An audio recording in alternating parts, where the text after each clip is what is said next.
Ya le puse, ya le puse. ¿Ya está? Ok. Bueno, buenas tardes a todos. Vamos a continuar la exposición de diabetes, generalidades. Nada más para encuadrar rápidamente, la clase anterior pues vimos todo esto, el concepto, epidemiología, la clasificación, etcétera. Llegamos hasta el tratamiento no insulínico, que fueron las gráficas como de pastel que vimos, donde teníamos a los fármacos, a los medicamentos. Lo que quedó pendiente fue entrar al tratamiento insulínico. Y aquí el doctor me pidió que yo agregara el algoritmo del ADA, ya sea del 2019 o del 2020, pues ya que no cambian. Y es lo que vamos a ver en esta sesión para terminar generalidades. Bueno, aquí hay una caricatura en donde tristemente a veces sucede esto. Iniciar la insulina con nuestro paciente a veces lo ven como una solución, pero en realidad es algo que se está agravando y que la enfermedad está progresando. Aunque sabemos que inevitablemente la mayoría de los pacientes con diabetes, ya sea, ojalá, la 1 son insulinodependientes, pero en la 2 no necesariamente van a acabar con insulina, pero si tienen un mal control de la enfermedad, pues es obvio que van a llegar al tratamiento insulínico. Vamos a recordar que hay diferentes tipos de insulina y se clasifican dependiendo de su tiempo de acción y el tiempo que se mantienen en la sangre. Voy a activar esto. Empezamos con con las rápidas o también ultra rápidas. Son las que generalmente hacen un pico a partir de las 2 horas. A las 2 horas ya hay un pico. Empiezan a actuar a los 10, 15 minutos, las ultra rápidas y las rápidas de 20 a 30 minutos. Y acá hay unos ejemplos, la Lispro, la Aspart y la Glulicin. Estas, las rápidas y las ultra rápidas, son las que nos pueden llevar a episodios de hipoglucemia, por lo mismo que tienen un pico en donde nuestro paciente puede caer en hipoglucemia. Tenemos también a las de acción corta, también llamadas regulares. Vean cómo se va aplanando un poquito, pero aún así tenemos un pico. Luego siguen las intermedias. El ejemplo clásico es la NPH. Aquí está todavía más aplanada, está en color verde. Y estas son las que generalmente no nos van a dar episodios de hipoglucemia. Las de acción larga, como la de Temir y la glargina. De hecho, la glargina es muy poco probable que nos den un episodio de hipoglucemia. Por lo mismo, si se dan cuenta, no hay un pico, no se puede identificar un pico y está casi plana la curva. Esto es solo como recordatorio con el comportamiento con las insulinas.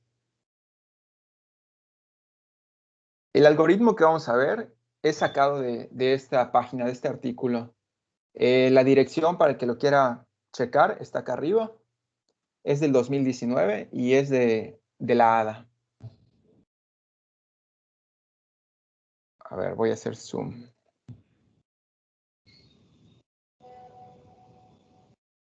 ¿Sí se alcanza a ver? Sí. Ok. Bueno, esto realmente es un poquito complicado al principio. A mí se me hizo un poquito complicado porque tiene muchas flechitas, muchas aclaraciones, muchos cuadritos, así que voy a tratar de hacerlo más claro. Pero doctor, ¿me puede interrumpir en el momento que usted desee? Porque la verdad sí se me complicó un poquito todo este algoritmo. Pero si quiere empiezo. Puedes empezar. Ok, entonces, ¿por qué se me pasó esto?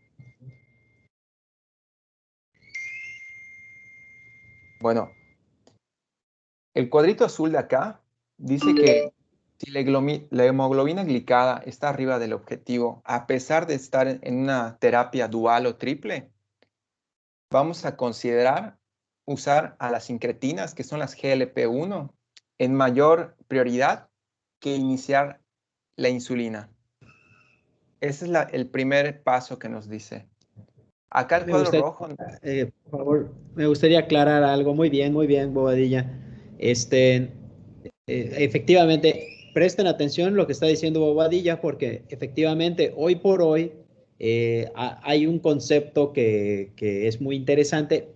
Punto número uno, vean cómo el ADA dice, si tu hemoglobina glicada está arriba de la meta que tú ya te propusiste desde que empezaste con tu paciente. Tú cuando empiezas con el paciente, tú tienes que establecer una meta para ese paciente de hemoglobina glicada. Por ejemplo, recién diagnosticado, joven, con mucho deseo de querer mejorar su diabetes, sin comorbilidades. O sea, recuerden, no sé si en mi video lo digo, no me acuerdo, pero para ellos que son así, se puede ser más estricto, hasta 6.5 de hemoglobina glicada de meta. La mayoría o el grosso de pacientes son de meta 7% de hemoglobina glicada y pacientes añosos con mucho antecedente de hipoglucemia, muchísimas comorbilidades, poca expectativa de vida. Ellos puede ser más laxo hasta 8% como meta de hemoglobina glicada. Entonces dice el ADA, si tiene hemoglobina glicada arriba de la meta, a pesar de tener un tratamiento, ojo que no yo lo inventé, ¿verdad? Dice el ADA, dual o triple, dual o triple. O sea, es que da a entender que, por ejemplo, puedes tener dual toda la dosis posible tolerable, sin efectos adversos, o triple terapia, dosis adecuadas, quizás no en su máximo, no en su tope, pero vamos a decir, tratamiento adecuado y el paciente no alcanza su meta. Y dice allá, consider GLP-1 agonista de análogos de GLP-1 que son las incretinas. Recuerden, hay dos inyectables, dos análogos de incretinas o GLP, como lo quieran decir, y la insulina, pero ojo como el ADA, una actualización es que pretende o te dice que antes de que llegues a la insulina hayas considerado inyectable a los análogos de GLP-1. Tiene muchas ventajas los análogos de GLP-1. Son inyectables, son subcutáneos, se pueden aplicar cada 7 días o cada día, dependiendo del tipo que sea de GLP-1, pero es un buen fármaco. De manera muy general, favorece la liberación de manera muy general de insulina del páncreas, solo que de otra manera, como si fuera una hormona intestinal. Entonces, concepto 1, tus metas desde el día 1 de la consulta con el diagnóstico. Concepto 2, que debes de considerar los análogos de GLP-1 inyectables como antes que la insulina o a la par de la insulina. Puedes continuar, Bobadilla. gracias, doctor. Sí, como dice el doctor, estamos ya en este recuadro. Antes de iniciar la terapia con insulina, vamos a priorizar utilizar una incretina. Ahora, acá hay dos pequeñas aclaraciones. La iniciación y la titulación de estas incretinas dependerá pues de la clase y del tipo de incretina que vayamos a utilizar, ¿no? Hay un recuadro rojo que dice que vamos a considerar una combinación inyectable inicialmente si nuestra hemoglobina glicada está arriba del 10% o está 2% arriba de nuestro objetivo. Es decir, que dependiendo de cómo esté nuestra hemoglobina glicada es si vamos a pasar a usar incretinas o ya consideramos a usar una combinación, por ejemplo, de una incretina con insulina basal. U otro ejemplo podría ser una insulina basal con una prandial, ¿no? Esto lo vamos a ver más adelante. Entonces, igual acá hay otra aclaración que dice, considerar insulina como primer inyectable si nuestra hemoglobina glicada es muy alta, es decir, arriba del 11%. O si hay síntomas que evidencian el catabolismo, como pérdida de peso, poliuria, polidipsia, lo cual nos va a sugerir una deficiencia de insulina.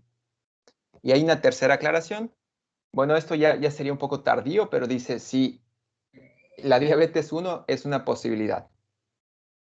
Entonces, si aquí fracasamos con las incretinas y no llegamos a una meta de hemoglobina glicada, vamos a pasar al siguiente recuadro, que nos dice que añadir una insulina basal, ¿no? Este recuadro también pudimos haber llegado por este camino. Si después de una terapia dual o triple, nuestro paciente simplemente no quería incretinas o no eran apropiadas para él.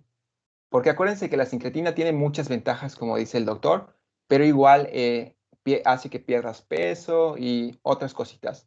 Si nuestro paciente no la quiere utilizar, pues no le vamos a recomendar incretinas, va a pasar directamente a la insulina basal.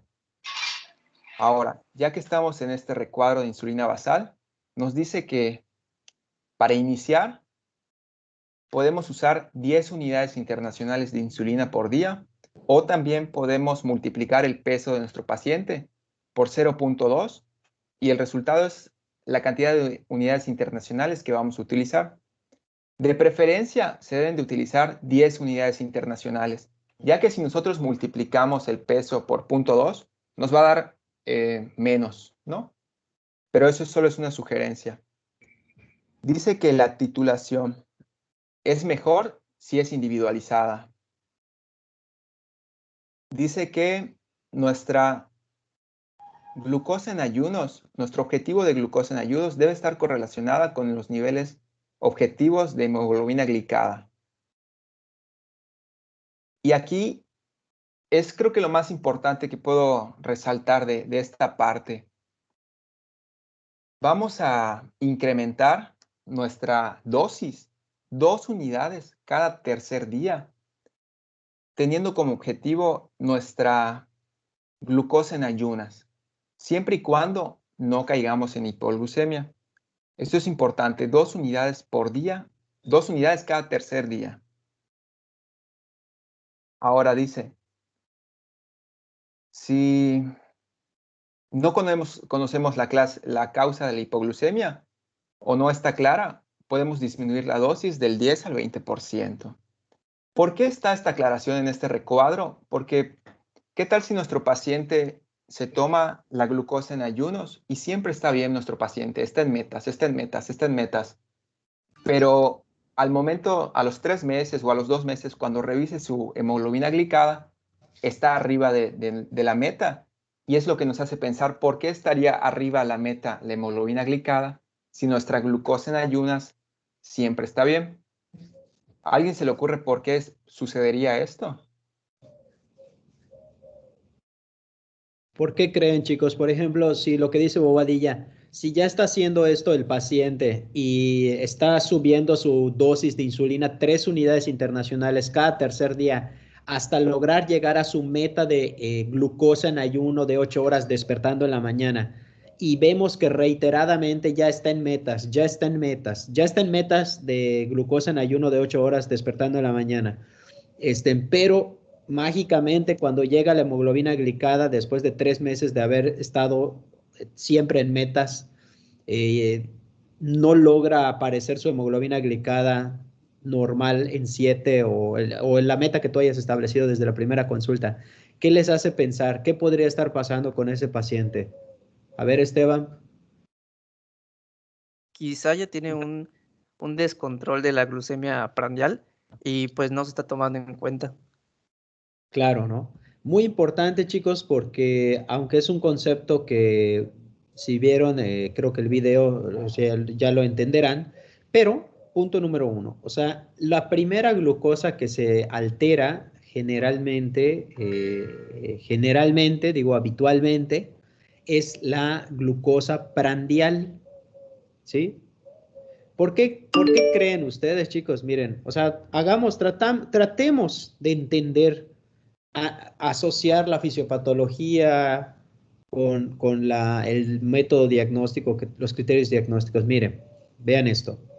¿Qué métodos tenemos para diagnosticar diabetes mellitus? Glucosa en ayuno de 8 horas, despertando mayor o igual a 126 en 2 ocasiones. Tenemos la glucosa postprandial, ¿sí? Después de 2 horas de haber ingerido el primer bocado de algún alimento, aunque, bueno, ese no es el método. El método es perdón, una solución, glucosa, en un sobrecito en polvo, creo que son 75 gramos, si no me equivoco, una cantidad así, en 250, 300 mililitros de agua simple, mezclado, te lo tomas y a las 2 horas te miden la glicemia. Ese es un método para llegar al diagnóstico igual, si tienes mayor a 200, sí, si tienes mayor a 200, mayor o igual a 200, en igual 2 ocasiones puede ser. Eso se llama prueba de tolerancia a la glucosa.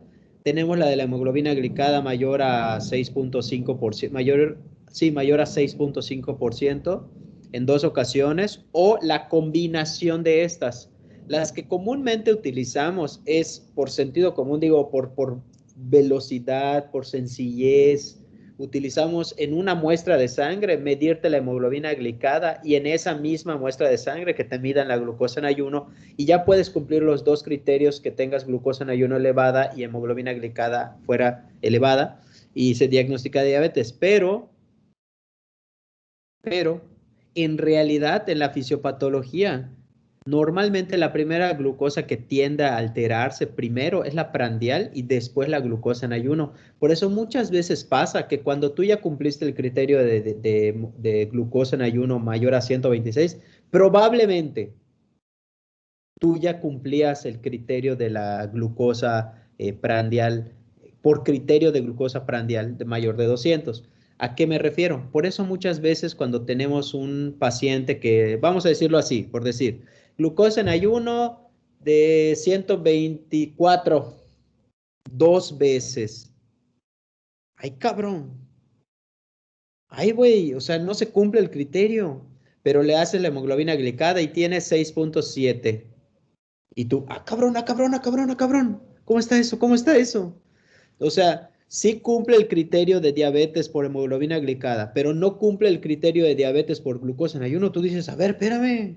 Entonces, ¿cuál tiene o no tiene diabetes? O sea, me quedo así pensando en si es o no diabetes. No, haces una prueba más sensible, y es más sensible porque detecta de manera más precisa si tiene diabetes el paciente.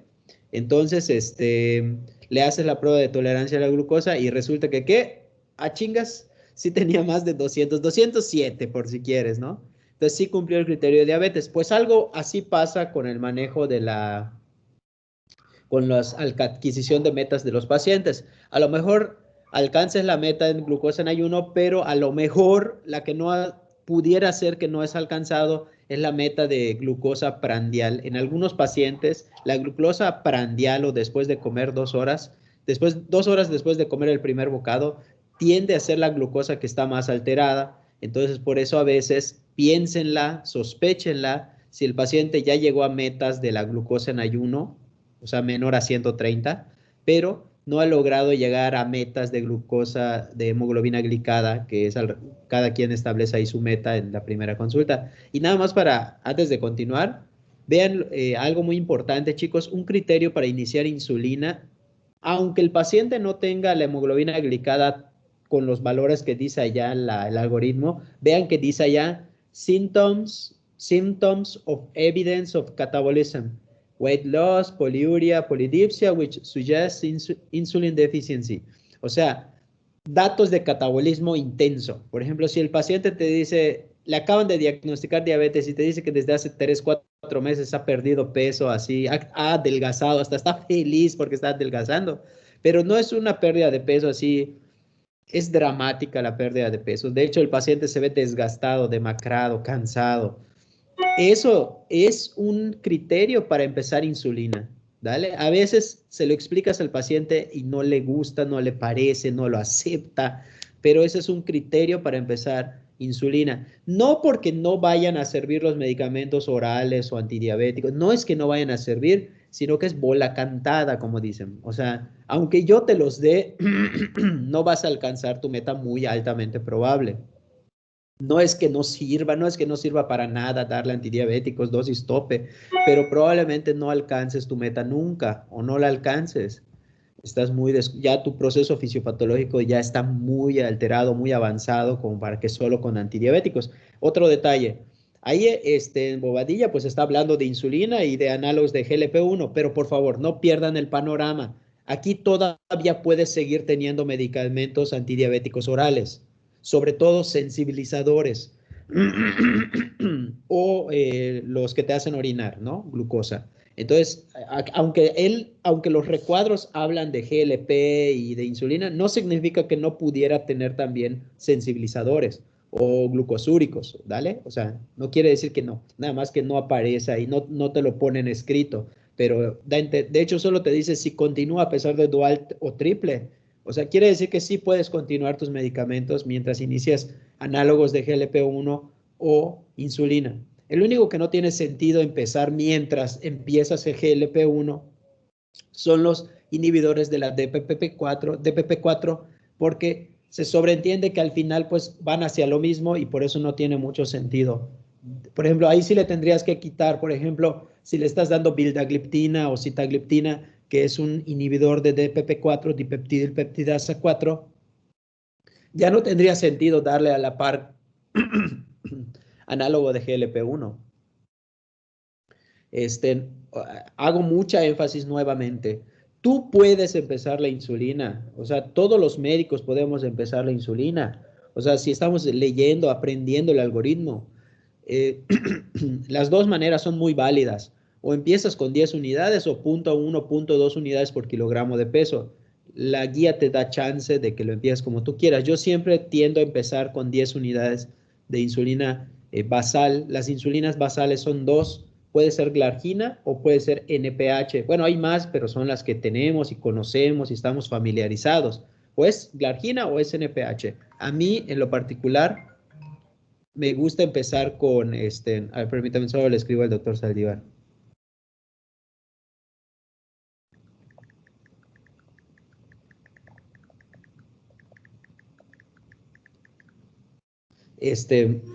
Me gusta empezar con glargina, aunque pues ya ven, donde lo lean van a ver que puedes empezar con NPH o glargina. A mí me gusta empezar con glargina. Es una dosis y no, el paciente no se está desesperando, no lo estás inyectoroteando tantas veces, ¿dale? O sea, una vez al día la glargina porque dura un montón,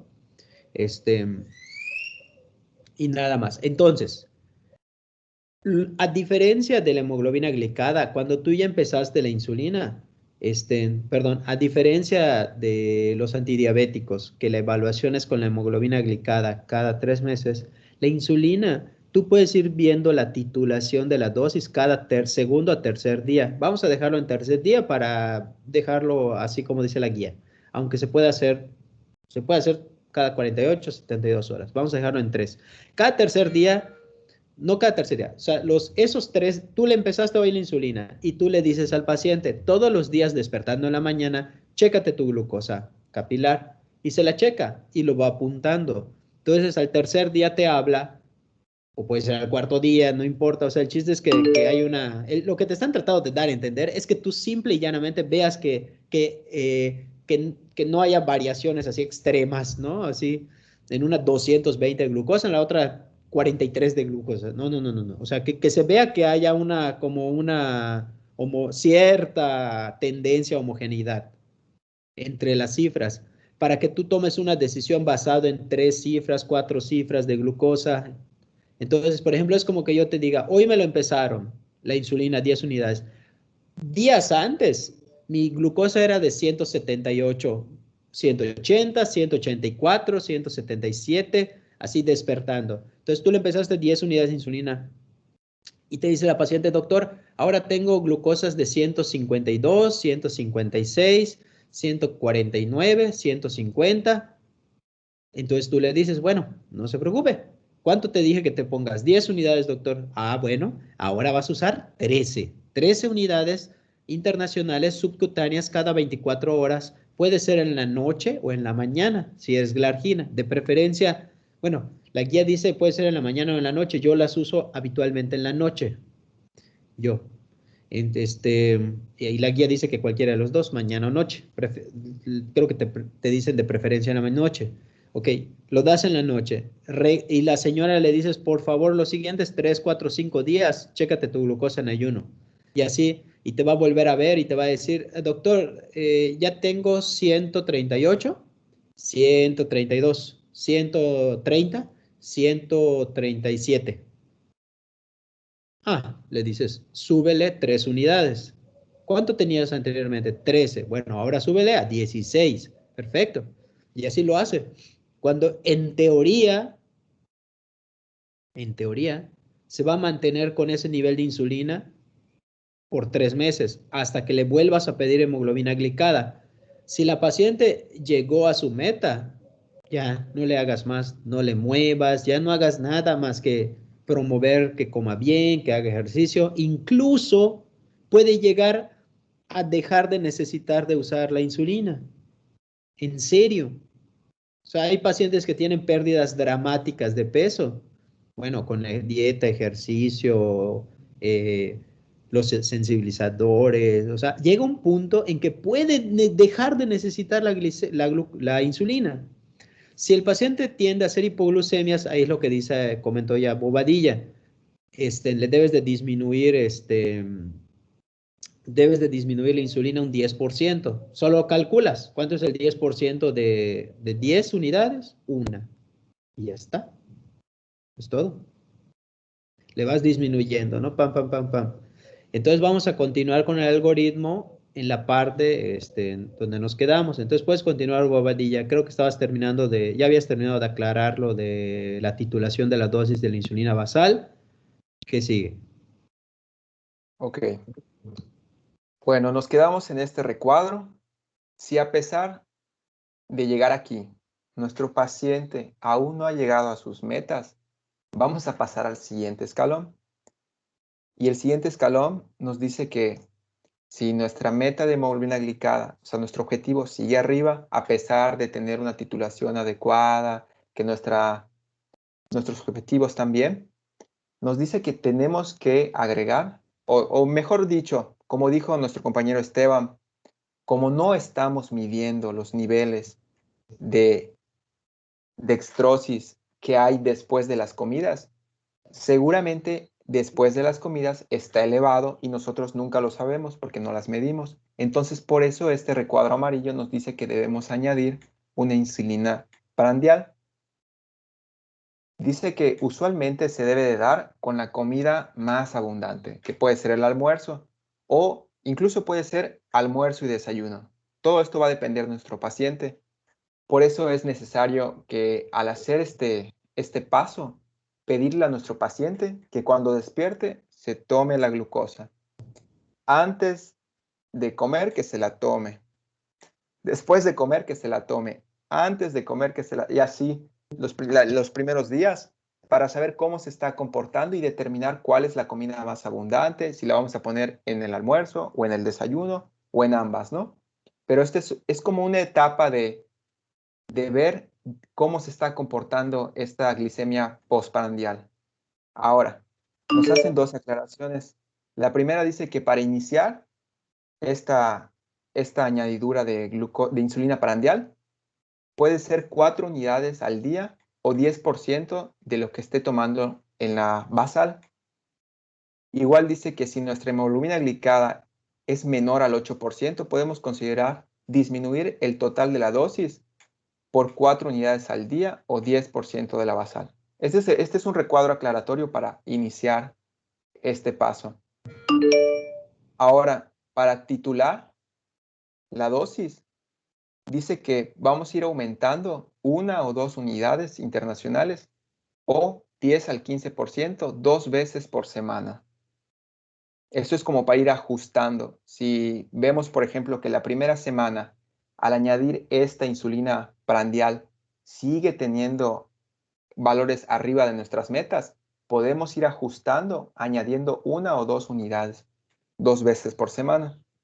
Ahora dice, para las hipoglicemias, para determinar las causas de las hipoglucemias, o si no está clara, hay que ir disminuyendo la dosis del 10 al 20%. Es similar al recuadro anterior de cuando añadimos la insulina basal, ¿no? Esta aclaración. Y bueno, supongamos que aquí nuestro paciente aún no ha llegado a metas, que yo considero que ya está muy difícil que nuestro paciente llegue a este punto sin metas. Este es el último paso del algoritmo. Este es el que me causa confusión, doctor. No sé si me puede ayudar aquí. Los pacientes que ya tienen insulina prandial, insulina basal y o ya están tomando igual sus medicamentos base como metformina o las incretinas. O sea, cuando llegan aquí ya no sé muy bien cuál es el manejo. ¿A partir de qué punto? Donde dice ahí, ¿no? Ahí donde está la manita. Sí, aquí cuando ya pasamos, después de que tienen la insulina prandial, la basal y además pueden tener sus fármacos como Medfo o las incretinas. Ok, Dice que bueno. hay que... Ajá. Adelante, doc. Ah, perdón, te decía. Bueno, voy a recalcar unas cosas. Bien. Como dijo Bobadilla, si en el recuadro, el de azul, este que dice despite adequately, no sé qué, este azul. Entonces, tú ya regresó el paciente después de 3 meses desde que iniciaste la insulina basal, regresó, pero sorpresa, cualquiera de las tres. O el paciente ya le habías titulado adecuadamente la dosis, a ti te consta, o incluso, o la dosis ya estaba en 0.7 o 1 unidades por kilo. Está fácil, tú solo lo que ya haya alcanzado de unidades, por ejemplo, oye, ¿cuánto llevó el paciente para alcanzar sus metas de glucosa en ayuno? Ah, no, pues ya tiene 27 de insulina glargina. Ok, divide eso entre lo que pese el paciente. Ah, ok. Si ves que ya tenía mayor a 0.7 a 1 unidades por kilogramo de peso, o su hemoglobina glicada no llegó a metas, a pesar de ya tener una meta controlada de la fasting plasmatic glucose, o sea, una glucosa en ayuno, es eso que dice FPG, es fasting plasmatic glucose, o sea, que ya alcanzó la meta. ¿Sí? Entonces es lo que dice Bobadilla, seguramente porque no estaba controlada la glucosa prandial. La glucosa prandial es la glucosa medida después de 2 horas de haber ingerido desde el primer bocado. O sea, si metiste un bocado a tu boca, empiezas a contabilizar el tiempo 2 horas, independientemente que hayas tardado 1 hora en terminar de comer, no te importa. O sea, desde el primer bocado hasta después de 2 horas desde el primer bocado se mide la glucosa. Las metas son tener menos de 180. Ok, entonces tú le vas a pedir al paciente que 2 horas después de haber comido el desayuno, el almuerzo y la cena por un par de días, lo vaya apuntando y veas cuáles son el momento del día que tiene la glucosa prandial alterada. Muchas veces en Latinoamérica tiende a ser en la comida más fuerte, que suele ser el almuerzo habitualmente. Por eso dice allá, add prandial insulin, añade una insulina prandial, y las insulinas prandiales son dos. Tenemos la insulina rápida, donde está la regular y la rápida, que así se llama, y tenemos la insulina ultra rápida, que es la insulina Lispro o la insulina Aspart, y ambas se consideran ultra rápidas. Las ultra rápidas empiezan a actuar desde 15 minutos y las rápidas empiezan a actuar desde 20 minutos o 30 minutos. Por lo tanto, una vez que tú ya hayas determinado qué comida es la que tiene la glucosa alterada, en esa comida que tiende a ser en Latinoamérica el almuerzo, esa comida, cuando tú la vas a empezar o sea, el paciente va a empezar su almuerzo, calcula, si es Lispro ultra rápida, se debe de aplicar 15 minutos antes de empezar a comer.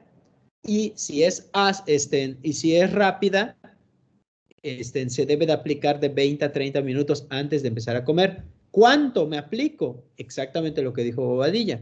Dice allá, empieza con una dosis tan bajita como 1 o 2 unidades antes de esa comida. O, ¿qué más? Solo eso, ¿no? No, perdón, estoy equivocado. Es 4 unidades, perdón. 4 unidades o el 10% de tu insulina basal. Lo que tengas de insulina basal, el 10%, esa es una opción. O así como dice, si no quieres memorizar mucho, me dan cálculos o no tengo tiempo, 4 unidades.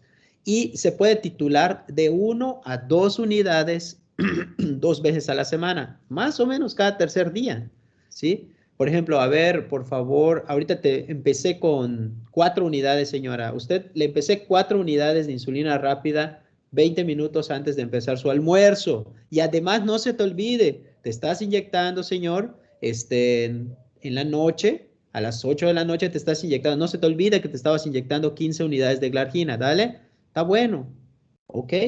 Entonces, a lo mejor siempre te diga, mire, doctor, mi glucosa despertando está muy bien siempre. Está tu glucosa postprandial del almuerzo. Pues mire, doctor, sigo teniendo, bueno, empezó con 210, 15 o 220 si quieren. Y ahorita aplicándome las 4 unidades que usted me dijo, doctor, ahorita tengo 188, 189, 190 y, 100, y 202. Ah, ok, no te preocupes.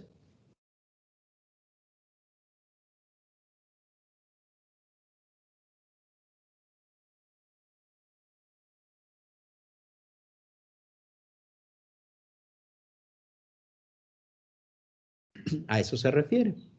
Ok. El caso es que tú haces esa titulación hasta que el paciente alcance su meta en el almuerzo. Su glucosa ya siempre sea menor a 180. Y en teoría siempre vas a tener tu glucosa en ayuno controlada porque ya habíamos alcanzado esa meta con la glargina, ¿no? Bien, llegan los 3 meses y voilà, el paciente tiene la meta que tú te propusiste alcanzar con él en la primera consulta. Llegó a 7. ¿Qué hay que hacer? Continuar. Es todo. Ahora, contrario. Alcanzaste meta de la glucosa en el almuerzo menor a 180. Alcanzaste meta de glucosa en el glucosa en ayuno menor a 130. Pero ¿qué pasó? Regresa después de 3 meses y tienes 7.3 de hemoglobina glicada. Y tú dices, a ver, ¿qué pasó aquí? Entonces el paciente le dices, vuelve a hacer eso de la glucosa postprandial a las 2 horas después de haber metido el primer bocado.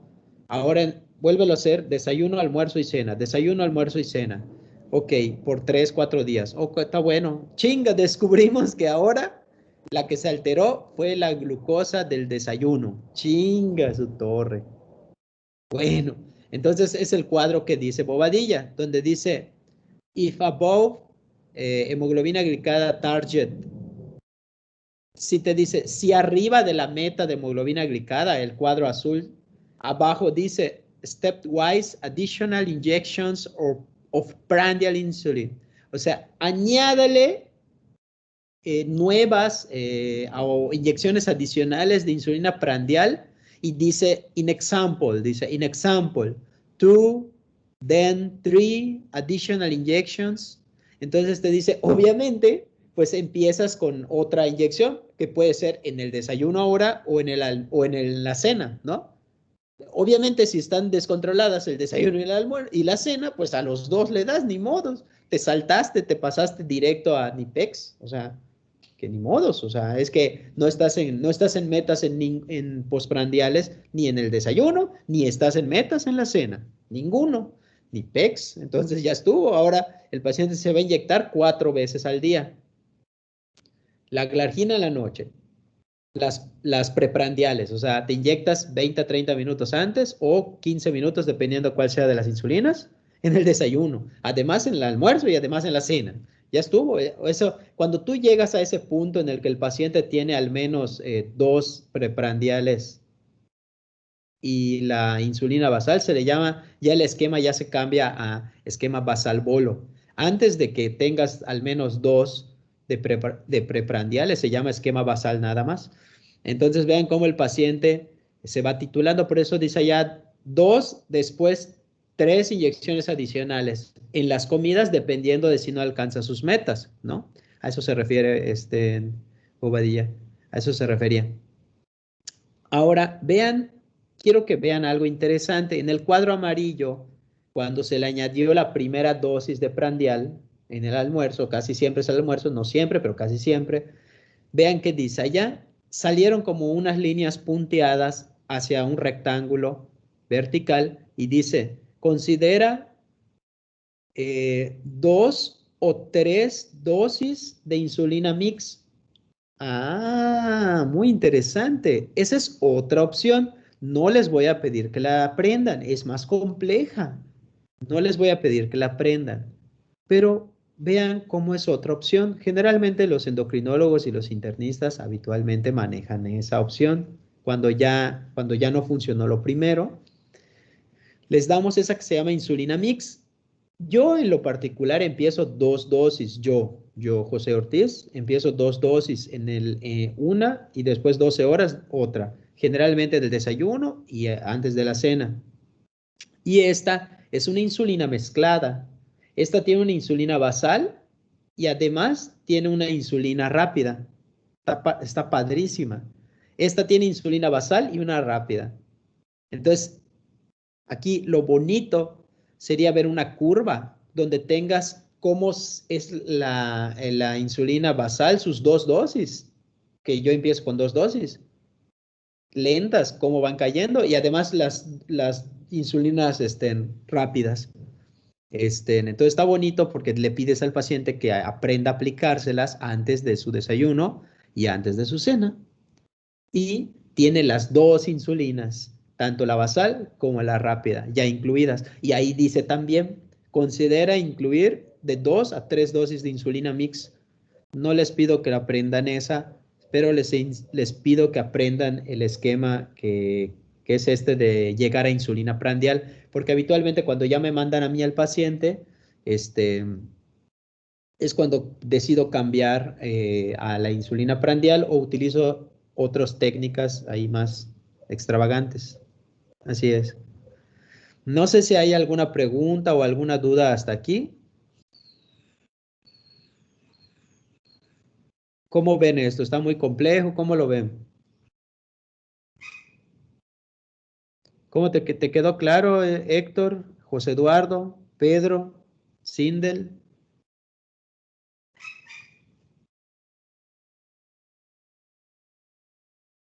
Sí, doctor. ¿Cómo lo ves, Sindel? Doctor, ¿Qué pasó, José Antonio? yo tengo una duda. Bueno, o no lo entendí, no me quedó claro. Y ya después de que agregamos la prandial, o sea, la primera vez que agregamos la prandial, la siguiente veo que dice agregar stepwise additional injection of prandial insulin.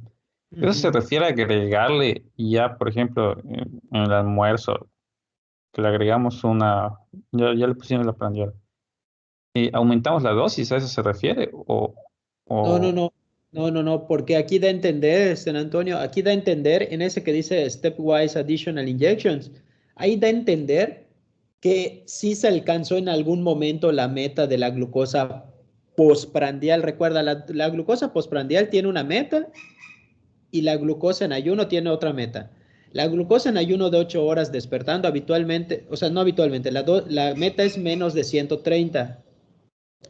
Y de 2 horas después de haber comido, las metas para que digas que está controlada la glucosa postprandio, prandio es comer, después de comer, son menos de 180. Entonces, ahí donde dice stepwise additional injections, considera que el cuadro anterior a ese dice, sí, arriba de hemoglobina glicada, o sea, si arriba de la meta de hemoglobina glicada, recuerda que la hemoglobina glicada la pides cada 3 meses. Si a pesar de que llegamos a la meta de la glucosa postprandial, casi siempre es en el almuerzo, ¿verdad? Del almuerzo. Y ya habíamos llegado a la meta y se supone que estaba en metas o se mantiene en metas la glucosa en ayuno de 8 horas. O sea, la de ayuno de 8 y la postprandial del almuerzo, habitualmente es la del almuerzo, ya están en metas de glucosa menor a 180 y menor a 130 respectivamente, y pasan 3 meses y no alcanzó su meta de hemoglobina glicada. Entonces es cuando nosotros le decimos, vuelva a hacer eso de que se toma la glucosa 2 horas después de comer y hágalo ahora en el desayuno, hágalo en el almuerzo, hágalo en la cena. Y nos damos cuenta, a manera de ejemplo, nos dimos cuenta que otra de sus glicemias postprandiales no estaba en metas, no estaba controlada. Vamos a decir, el desayuno de glucosa, perdón, en el desayuno es 210, 220, 207, 200. Ah, bueno. Entonces, ya entendí. Sí te controlé tu glucosa postprandial, pero la del almuerzo. Pero ya no, pero con el pasar de la evolución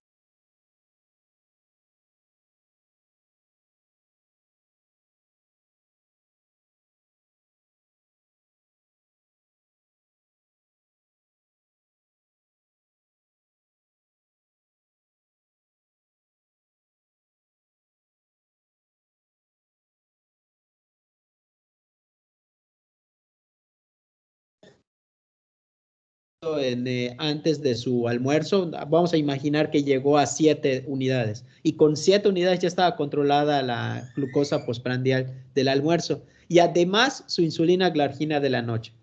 Y una progresión podría ser de que regrese después de 3 meses y achique su torre, otra vez no estás controlada tu hemoglobina glicada o no llegó nunca la hemoglobina glicada y es cuando dices, o con el pasar de los años, pon tú que sí se controló y todo muy bien, pero con el pasar de los años en sus seguimientos de hemoglobina glicada volvió a elevarse la hemoglobina glicada. Esa enfermedad está progresando nada más. Entonces quiere decir que, bueno, pues ¿qué te queda? Si ya le habías dado en el desayuno, en el almuerzo, él o ella te dice que están controlados en el desayuno, en el almuerzo, despertando, pues ya estuvo, solo te queda en la cena y es cuando le puedes agregar otra dosis de insulina rápida en la noche, antes de la cena. Y así, o sea, el paciente puede llegar hasta 4 inyecciones al día o incluso puede llegar a 5 inyecciones al día. Por ejemplo, ¿qué tal si tiene insulina así basal y bolo? O sea, tiene insulina, basal bolo también se le llama insulina basal prandial, o porque incluye las insulinas basales que son la NPH o la glargina, más insulinas rápidas o ultra rápidas. Pero puede pasar que el paciente todavía se esté inyectando semanal o cada tercer día los análogos de GLP. O sea, hay pacientes que se pueden inyectar 5 veces al día. Muy feíto, pero pues así es. ¿Ya te quedó un poco más claro así, José Antonio? Ya, doctor, ya entendí. Gracias. Perfecto. Doc, Ajá, ¿qué pasó, Pedro? yo tengo una pregunta. Todo este esquema generalmente se enfoca en insulinas de vida intermedia y de vida corta. O igual juegan por ejemplo, las Lantus, o sea, las de 24 horas. Claro, o sea, la glargina es la Lantus. La glargina se llama insulina Lantus, su nombre comercial, bueno, de un laboratorio, ¿verdad? Porque hay de otros laboratorios, pero la glargina se llama Lantus. Entonces, sí, o sea, cuando yo decía, ahí donde dice, cuando digan, ahí cuando estén leyendo el esquema y diga basal, la basal puede ser Detemir o Lantus, que en realidad la Lantus es el nombre comercial a la sustancia, al fármaco, al nombre del fármaco, la sustancia activa que es glargina, que es una insulina de acción prolongada, que para fines prácticos, la insulina basal hace alusión a elegir una de esas, Detemir, glargina, o también se incluyen la NPH, también está incluida ahí en insulinas basales NPH, solo que las insulinas NPH son 2 dosis. Bueno, puede empezar con una dosis al día ahora que lo pienso, pero no nos rompamos la cabeza. Aquí están hablando de glargina o de Detemir y ya. Y cuando hablan de prandiales, porque ahí dice prandial insulin, pueden ser 2 tipos, o la insulina rápida que incluye a la insulina que su nombre de verdad así es rápida, o también hay otro nombre que se llama insulina regular, o dentro de las de insulina prandial también se incluyen a las de insulina ultra rápida o de acción ultra corta, dicho de otra manera. Y ahí tenemos a las Lispro y a la Aspart. Solo que es una cuestión de elegir. Puedes elegir la regular, que es rápida, o puedes elegir la Aspart, que es ultra rápida, para las dosis de las insulinas prandiales, o sea, las insulinas aplicadas antes de que coma el paciente. No sé si respondí a tu pregunta, Jesús, Pedro. Sí, gracias. A ver, Sindel. ¿Todo bien? Yo tenía una pregunta, doctor. Esa, la que dijo de la insulina mix, ¿esa no la dan en las instituciones y son para comprar en el sector privado? Sí, las dan, creo que en el ISSSTE las dan. En el ISSSTE creo, parece que en el ISSSTE sí, pero generalmente son un poco más difíciles de manejar porque están combinadas. Ahí no puedes, ahí tienes que ser muy así, muy preciso con el tipo de paciente y sus glicemias del paciente. Sí, tienes que ser demasiado preciso. Sí las dan. Sí, creo, no sé, creo que Secretaría, no sé, sí las dan, ya me acordé, sí las dan. De hecho, las maneja mucho medicina interna y endocrino, más endocrino que interna, ¿no? Porque te digo, tiene su complejidad importante. Sí. María José, ¿cómo vas? ¿Entendiste esto del esquema de la insulina? Sí, en eso ando poniendo en orden mis apuntes. Ok, José Eduardo. Yo creo que me voy a tener que sentar a leerlo así detenidamente realmente, porque así nada más explicado como que no. Pero sí Ok. ya más o menos agarrándole la onda, ¿no? Pero me tengo que sentar a procesarlo. A ver, ¿qué pasó, Lizeth? Buenas tardes, doctor. Tengo una duda. La insulina basal tipo glargina, ¿a qué hora, o sea, durante el día, a qué hora específico se le puede decir al paciente que se lo aplique? 8 de la noche. Ok. Puede ser 8 de la noche, 8 de la mañana. Sí, es una vez al día. Puedes regresar a las curvas, en Bobadilla, para que vean tus compañeros a la imagen de curvas.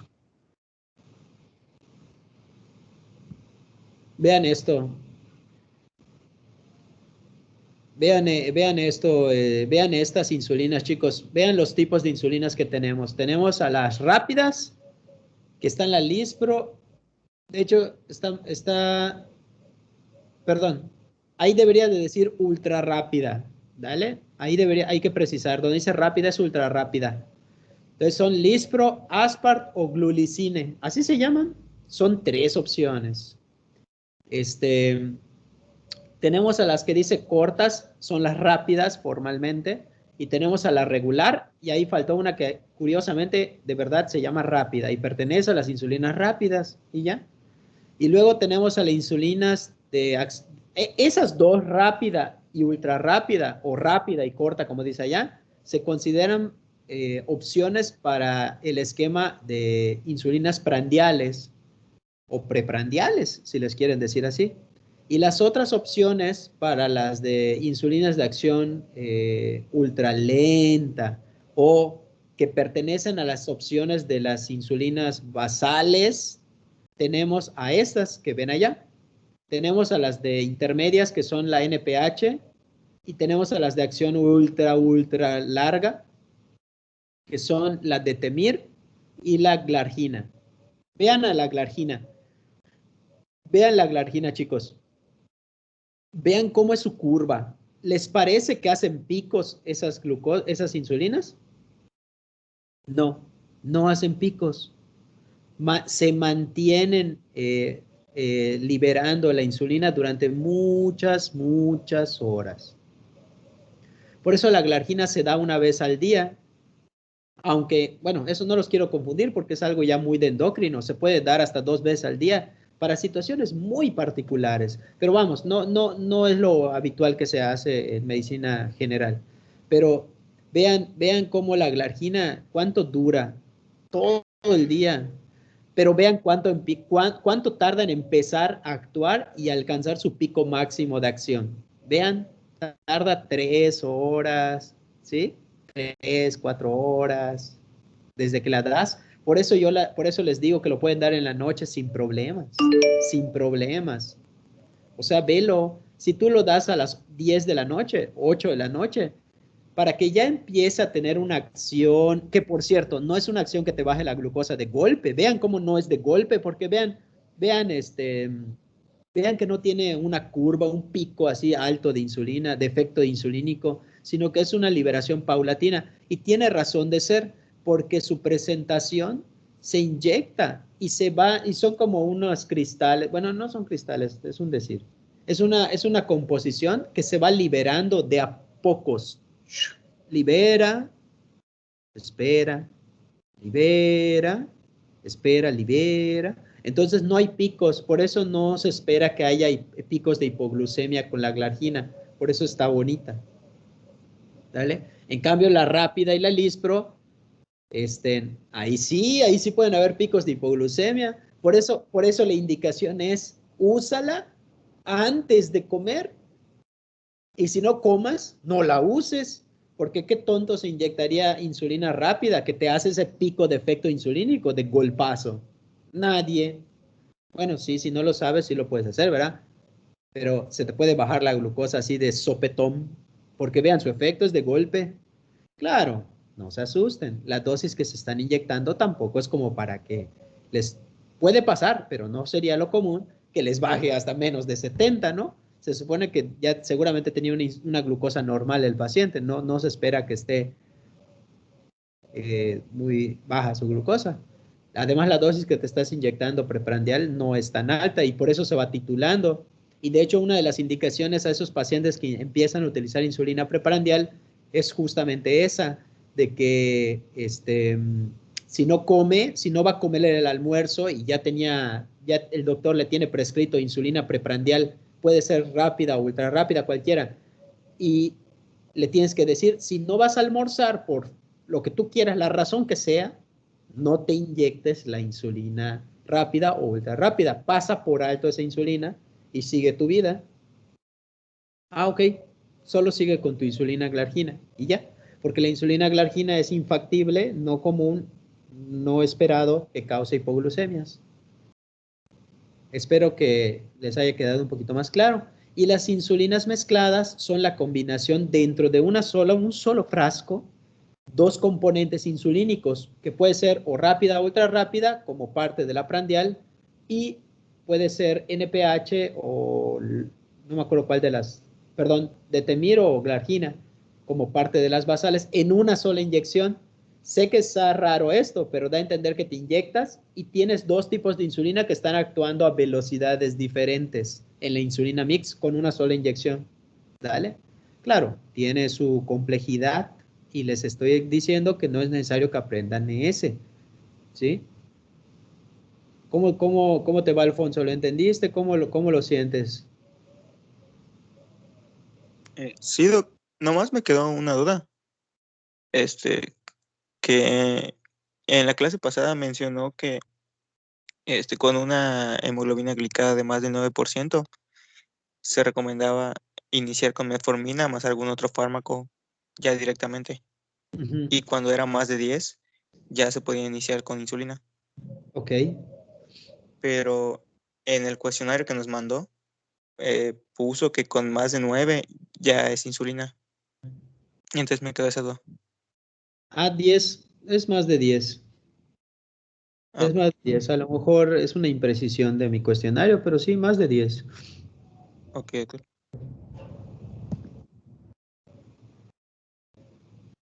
A ver, Esteban.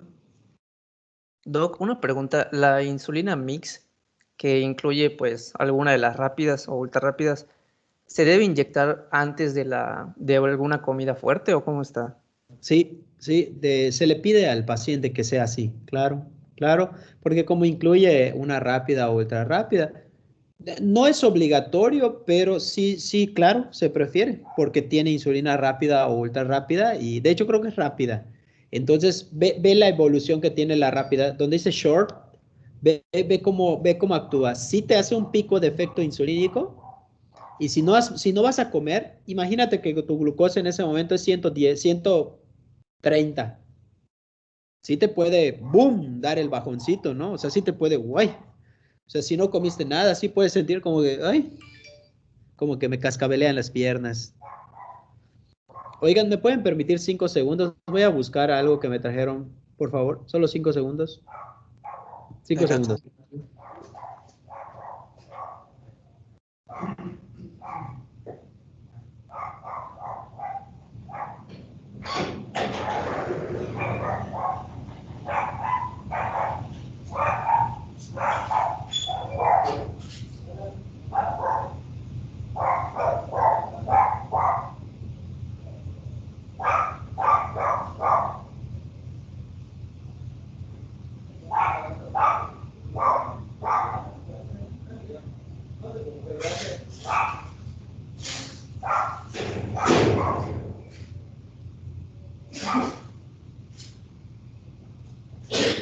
Ay, Dios mío, Dios mío.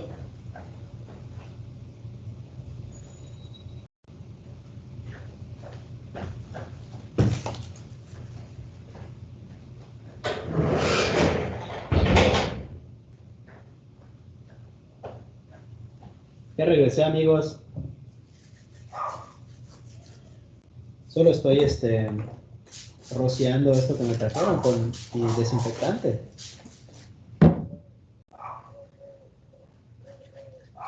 Ya regresé, ya regresé, ya regresé.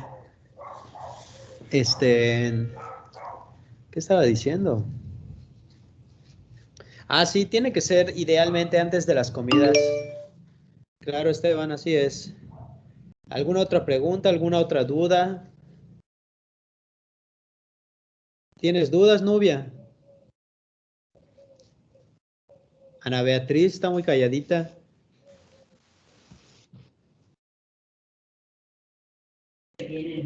Sí, doctor, ya lo estoy entendiendo. Perfecto. Kim, ¿todo bien, Doctor, Kim? una pregunta. Cuando le pedimos al paciente que cheque después de los 3 meses cómo están los niveles de glucosa para ver si hay algún desbalance, ¿como por cuántos días más o menos? ¿El qué, perdón? El de la glucosa. Sí, de la hemoglobina glicada. La hemoglobina glicada es cada 3 meses siempre. O sea, es cada 3 meses. No vas a ver un cambio si no han pasado 3 meses. Ujú. Eso, Ok. o sea, esos pasos del algoritmo, vean que siempre tiene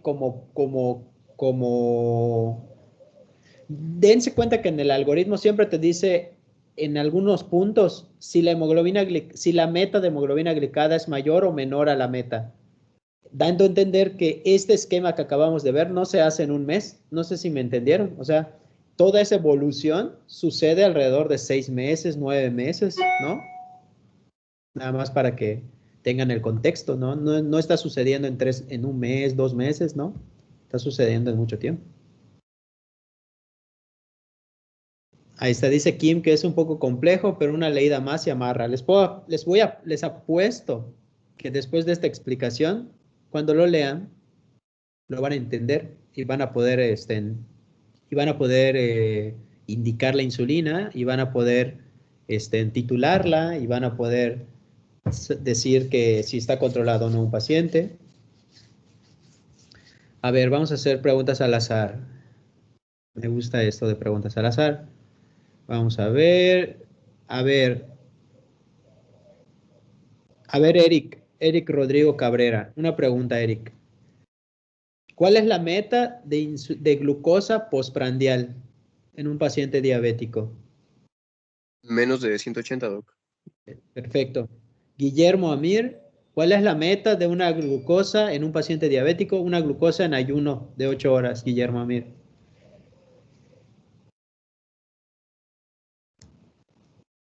Menos de 200. No. De glucosa en ayuno de 8 horas, o sea, o despertando, vamos a decir así. No, 200 es muy alto, no es la meta. Recuerden, las metas son diferentes, así si ya tienes 8 horas de ayuno, así solo tienes 2 horas, ¿dale? A ver, Lionel. Era menor a 130. Exactamente, es menor a 130, así es. Recuerden, las metas son diferentes. Hay 3 metas, ¿dale? 3 metas. La glucosa cuando yo me despierto, bueno, habitualmente, no solo por el hecho de despertarse, ¿no? Sino que tengas 8 horas de ayuno, la meta es tener menos de 130 de glucosa, ¿sí? Generalmente es despertando, ¿no? Porque digo, te duermes y pasan al menos, se espera o se estima que duermes 8 horas, 8 horas. Y la meta de la glucosa postprandial, que es la glucosa 2 horas después de haber comido por primera vez algo, sea desayuno, almuerzo, cena, debe de ser menor a 180. Y la hemoglobina glicada meta varía, puede ser, eso hay que leerlo bien claro en el ADA, pero bueno, para no confundirlos, vamos a recordar 7, para que no los confunda, ¿no? 7 ya estuvo. Alcanzar 7% de hemoglobina glicada. ¿Vale? Es la meta a cada 3 meses. No se puede pedir hemoglobina glicada cada mes, no tiene sentido. ¿Vale? A ver, otra pregunta. A ver, Jessica del Rosario Padilla. ¿Con qué dosis tú empezarías una insulina basal? Por ejemplo, insulina glargina. ¿Con qué dosis empezarías? ¿Y a qué hora del día se lo aplicaría el paciente? Buenas tardes, doctor. Con 10 unidades, no había usted mencionado, pero igual según el ADA, pues decía que se podía multiplicar por 0.1 o 0.2 por los kilogramos del paciente, pero pues igual como mencionó mi compañero, pues nos va a dar pues menos dosis, así que es mejor con 10 unidades. Y pues, ¿cuándo se lo indicaría? Pues, allá sí tengo un poco de duda, o sea, es cuando el paciente se levanta, ¿no? Es que igual mencionó usted que es en la noche, o sea, como que sí me perdí un poquito por ahí. Sí, es lo que les decía, la insulina glargina, si leen la insulina glargina, en realidad se puede aplicar en cualquier momento. De poderse, se puede. Y no va a pasarle algo malo al paciente, o sea, no. Pero la literatura te sugiere que sea en la noche o en la mañana, así dice, o en la mañana, ¿dale? Yo particularmente, José Ortiz, la indico en la noche, a las 8 de la noche, o cuando vaya a cenar, ya estuvo, se la aplica, ya estuvo. No tiene que ser con el alimento, yo nada más es como para un parámetro para saber en qué momento. No tiene que ser necesariamente antes del alimento, ni nada de eso, porque no actúa de golpe. Su efecto es a las 3 horas, o sea, así coma en media hora, no va a pasar nada, no le va a bajar la glucosa de golpe porque no empieza a actuar en media hora, empieza dentro de 3 horas desde que se inyectó. Así que, tienes tu chance, ¿no? Así que la pregunta es, podría inyectarse en cualquier momento, pero se prefiere que sea o en la noche o en la mañana. No hay una hora en específico, pero si quieren números así estrictos, no estrictos, pero números, yo les podría decir o a las 8 de la noche o a las 8 de la mañana. Y ya está. Daniela, a ver, Daniela de Los Ángeles Vázquez. Daniela, Sí, doctor.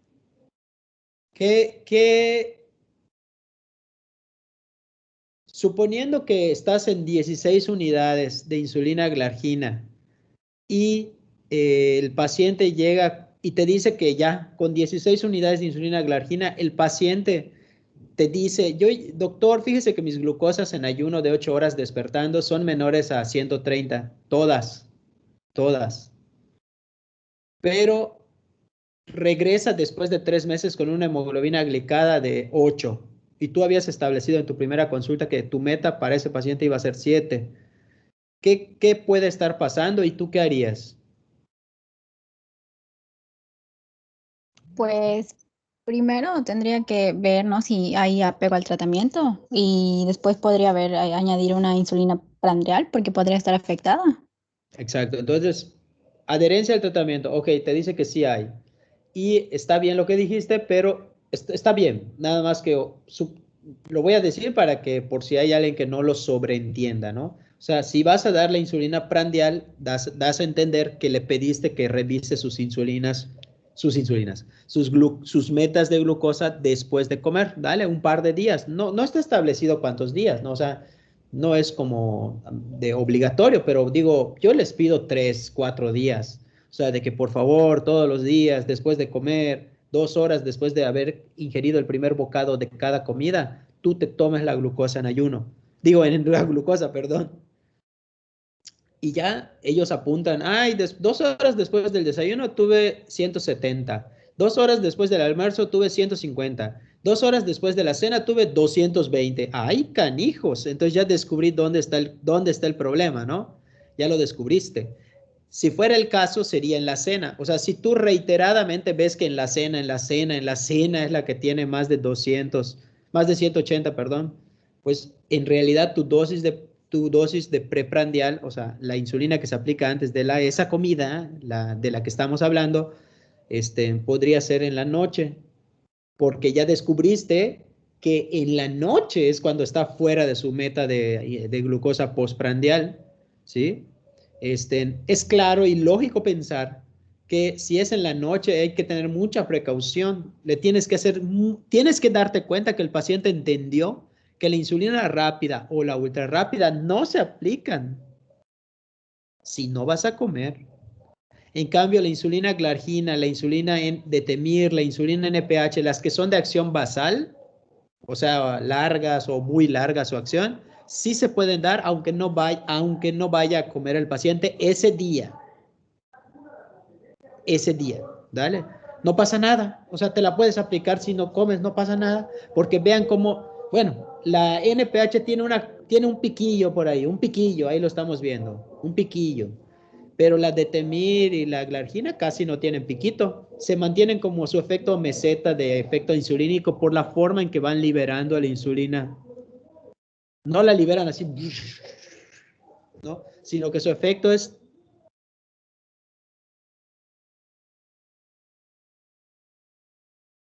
de a poquitos, ¿dale? ¿Todo bien, Esteban? Sí, doctor, bien. Bueno, una pregunta que me surgió ahorita.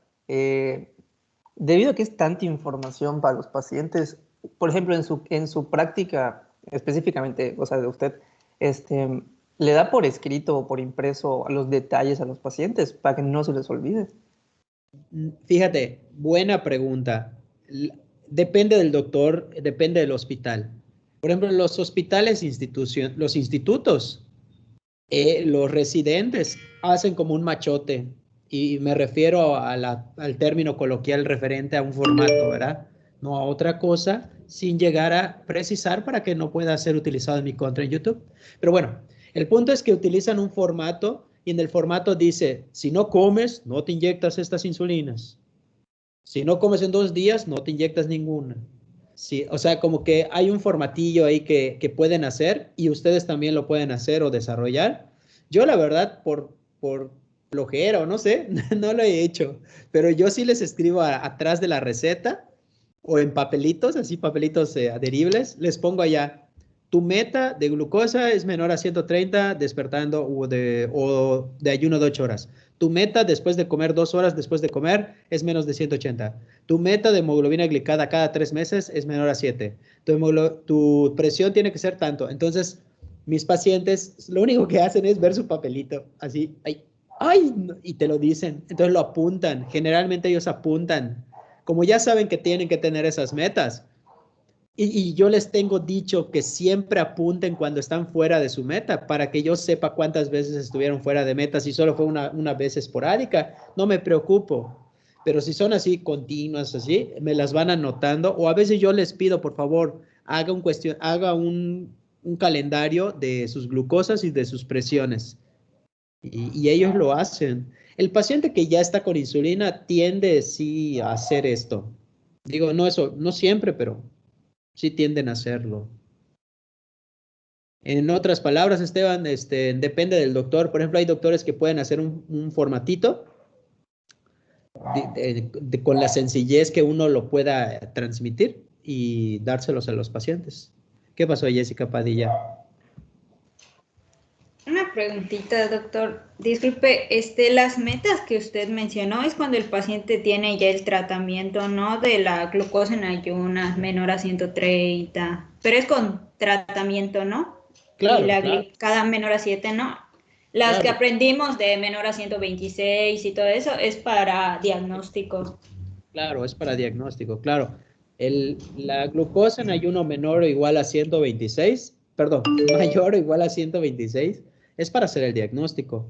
Y la glucosa mayor o igual a 200 postprandial es para hacer diagnóstico, ¿vale? Ya las metas son diferentes, son diferentes. Cuando ya eres diabético o padeces de hecho, según lo que, no sé si así lo digo en el video, no debemos de decir diabético, porque se cree que es un estigma social y afecta emocionalmente y psicológicamente al paciente. La literatura dice que debemos de decirles pacientes que padecen diabetes. Se nos va y pues por la habladuría coloquial decimos diabéticos, pero se supone que el ADA dice que tenemos que ser respetuosos y decir pacientes que padecen diabetes.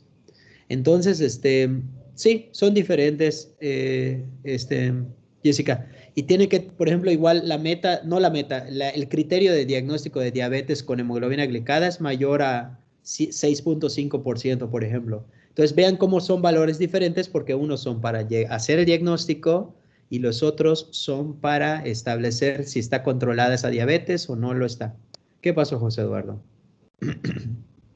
Sí, doctor, regresando un poquito tal vez a la parte que no llegó a metas después de los 3 meses, tenía su hemoglobina glicada elevada, ¿no? Una vez haciendo las detecciones postprandiales y detectando, oye, no sé, en el almuerzo es donde se descontrola, ¿le voy a dar 10 unidades extras? O sea, ¿la dosis son 10 unidades extras o cuánto le voy a dar más? Pero ¿cómo era el contexto? ¿Cómo era el contexto? ¿Ya tenía una insulina prandial? ¿Ya tenía una? Ya tenía sus dosis. Es el paso que explicaron hace un rato por Bobadilla, que estaba en Stepwise, no sé qué, que era agregar. Ajá. Es ese. Mi pregunta o mi duda es cuánto le damos exactamente de extra. ¿Una dosis normal de lo que le estamos dando? Claro, una dosis normal de lo que le estabas Lo dando, que está claro. manejando. Si está manejando, no sé, 2 unidades o 3 unidades, le voy a dar otra de 13. No. No confundan. Son dos esquemas de insulina. Por ejemplo, ahí el cuadro blanco que dice Stepwise Additional Injections, pero ahí dice de insulina prandial, no dice de insulina basal. La insulina basal puede ser glargina, detemir o NPH. Como dice prandial, da a entender que tú le vas a añadir a alguna de las comidas otra vez insulina prandial, porque como en el amarillo da a entender que ya se le había añadido previamente una dosis de prandial. En ese cuadro blanco dice considerar añadir en otros momentos. Ya no, si lo pusiste en el almuerzo, la prandial, ya no puede ser en el almuerzo. La que añadiría sería o en el desayuno o en la cena, ¿sí? Y se vuelve a empezar con la dosis, como dice allá, 4 unidades, por donde dice en el cuadro, donde está el cuadro amarillo, sale un cuadro verde con líneas verdes, dice iniciación o inicio de la prandial y te dice 4 unidades al día o 10% de la basal, por decir así, ¿no? Entonces, pues le das 4, por decir, y ya serían en la mañana y en el almuerzo. Serían 2 veces, 2 inyecciones de prandiales, solo que una en el desayuno y uno en el almuerzo. Sí. Ok, doctor, muchas gracias. Bueno, entonces vamos a continuar y me comprometo sobre la marcha de endocrino, de la sección de endocrino, me comprometo sobre la marcha a desarrollar unos ejercicios que les haga practicar ese manejo evolutivo, esa forma de evolucionar. Lo voy a desarrollar, me va a servir para mi canal de YouTube y también me va a servir para, pues evidentemente para ustedes, ¿no? Me comprometo a hacerlo para que de verdad puedan determinar si lo aprendieron o no. Puedes continuar entonces, Bobadilla.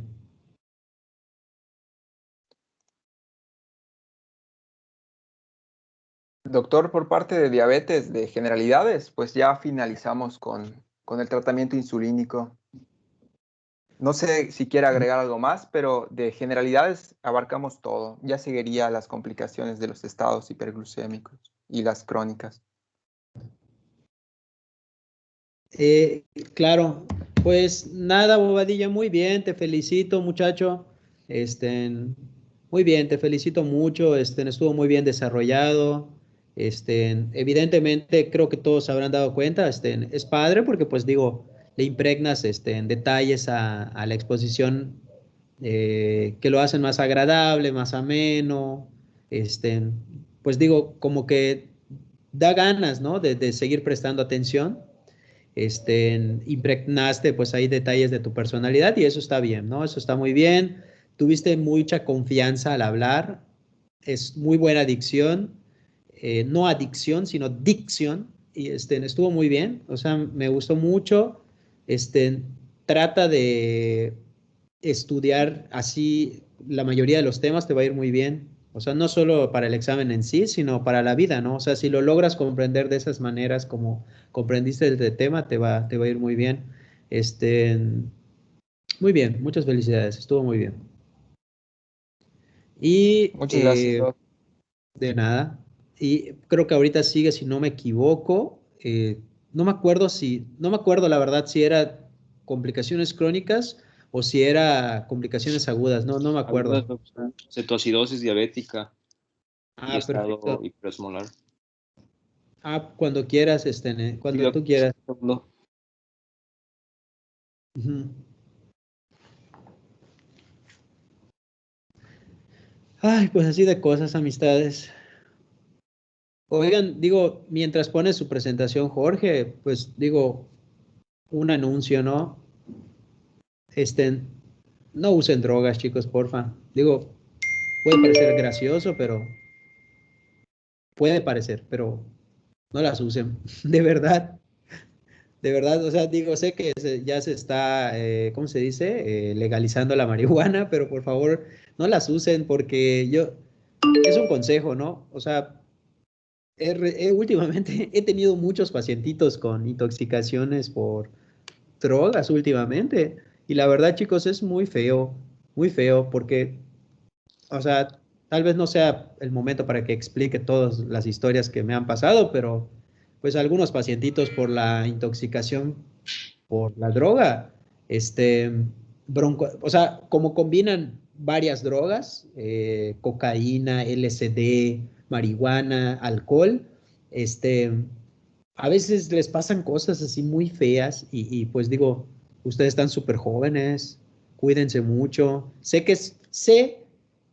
que cuando uno es joven, porque digo, no me siento súper viejo, pero sí sé que fui igual de la edad de ustedes, sé que uno se siente invencible o tiene la idea, a mí no me va a pasar, a mí no me va a pasar eso, yo no me puedo volver adicto, yo no voy a fallar en esto.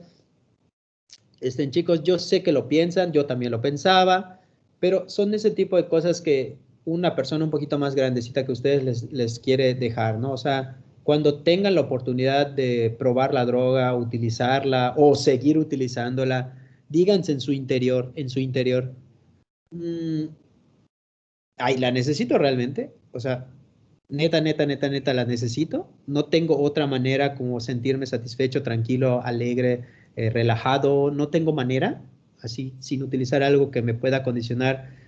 No tanto porque, vamos a decir, quizá la marihuana no sea tan dañina en sí, no sea tanto, ni tan adictiva, pero bueno, no esto me puede llevar a algo más. O sea, a lo mejor sería demasiado pretencioso de mi parte decir que a mí no me va a causar mayor adicción, ¿no? A mí no. O sea, a todo el mundo sí. Y que los libros digan que a los demás sí, pero a mí no. Entonces, piensen, ¿no? O sea, piensen. Si una cosa te puede llevar a otra, pues no sería fabuloso evitar ese primer paso que te puede llevar al siguiente paso. Entonces, se los dejo de tarea. En el futuro, si quieren escuchar mis historias de lo que me ha pasado últimamente en los últimos 3 meses, por alguna razón hay un boom de drogas, de coca, marihuana, peyote y todo. Últimamente, donde trabajo hay mucho boom de esto. Puedo contarles las historias sin decir nombres, desde luego. Están tan canijas, así fuertes, de verdad, así. Bueno, a ver, no sé, como ayer, ¿no? Antier, le digo a mi paciente, perdón, ¿me puede decir qué usó? Ah, por cierto, la paciente así. ¿Qué usó? Eh, piedra, coca, cristal. Y le dije, eso no es lo mismo. Le dijo, bueno, sí, pero por si no lo entendía. Ahí yo, ok. Bueno, y también LSD. Ok. Y marihuana. Ok. Y alcohol. Ok. Y tomé tramadol. Está bien. O sea, entonces el paciente le tuvimos que hacer un montón de cosas para que estaba teniendo un infarto, una muchachita. Entonces le tuvimos que hacer como varias cosas así complejas y como que digo, ¿para qué, no? Y ella como que le fue bien, pero hay unos que no les ha ido bien. Entonces, digo, se los cuento por cualquier cosa, ¿no? Puedes continuar después de este comercial. Sí, doc. ¿Pueden ver mi pantalla bien? Ya se ve. ¿Se ve completa? Sí, se ve completa. Ok, pues buenas tardes. Sin más, vamos a darle a este tema. Es muy bonito, la verdad, cetoacidosis diabética y estado hiperglucémico hiperosmolar. Muy bien. Pues aquí el contenido de la sesión de hoy, conceptos y definiciones, son súper importantes para entender básicamente de lo que vamos a hablar. la epidemiología, etiología de las dos enfermedades, fisiopatología básica, cuadro clínico, diagnóstico, tratamiento, unos puntos clave y casos clínicos. Y al final la bibliografía que consulté para hacer este contenido, este material. Muy bien. En conceptos y definiciones, yo la verdad no veo sus manitas, ¿no? Pero quiero recordar algunos conceptos para que me ayuden, ¿no? Entonces, ¿alguien realmente de aquí me puede decir en qué consiste la diabetes? Con 2 o 3 palabras realmente.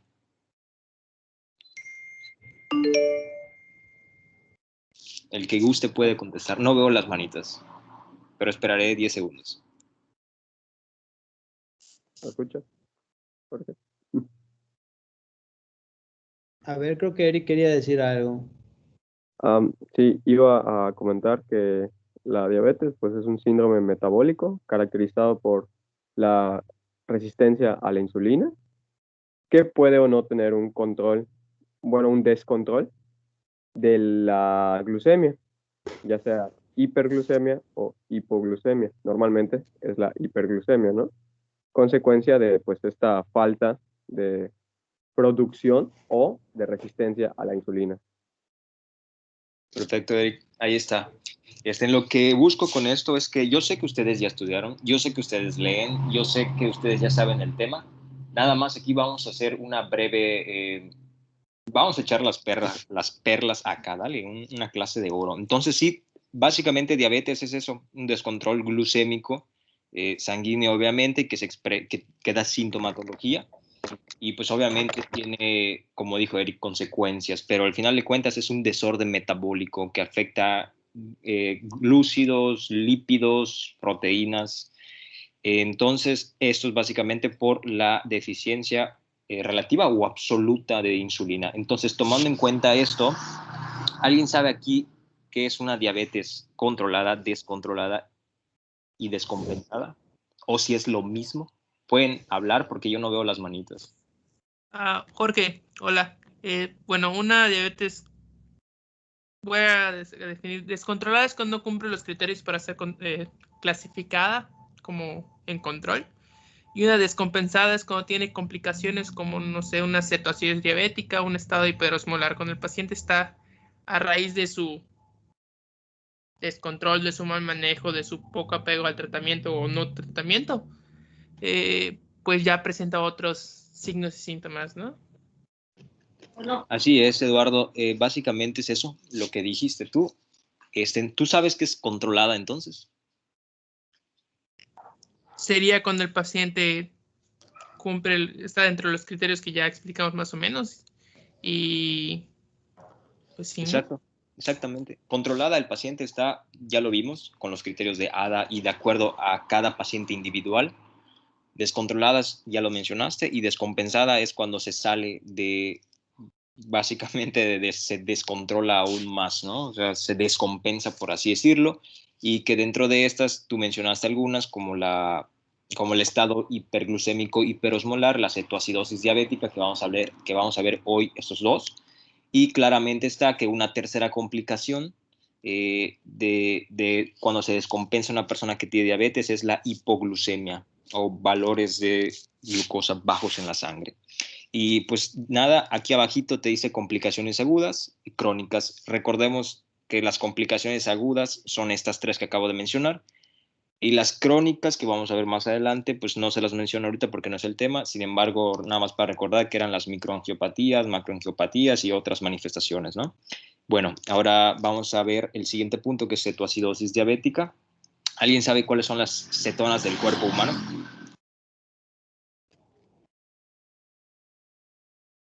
Son tres.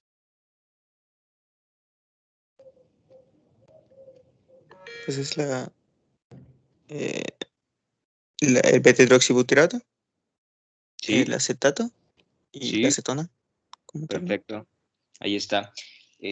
Así es. De esas tres, ¿alguien sabe cuál es la más volátil o cuál es la que la que podemos incluso oler?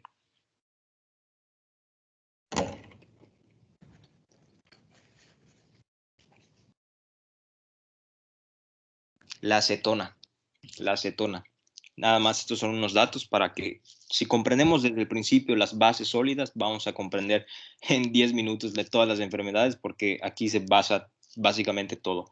¿Alguien sabe qué es cetosis? Cetoacidosis. ¿Si es lo mismo? A ver, Luis. ¿Qué tal? Bueno, no se considera lo mismo. Por ejemplo, la cetosis es un estado donde solo las cetonas se encuentran elevadas, Perfecto. mientras que la cetoacidosis es una disminución del pH del cuerpo a causa del aumento de las cetonas, normalmente el beta-hidroxibutirato, que es más Perfecto. ácido. Sí, es correctamente. Cetosis es un estado del cuerpo que incluso no necesariamente tiene que causar una acidosis. Y la cetoacidosis es cuando estos cuerpos cetónicos o estos ácidos, por así decirlo de otra manera, causan ya una acidosis. ¿Alguien sabe acidemia y acidosis si es lo mismo?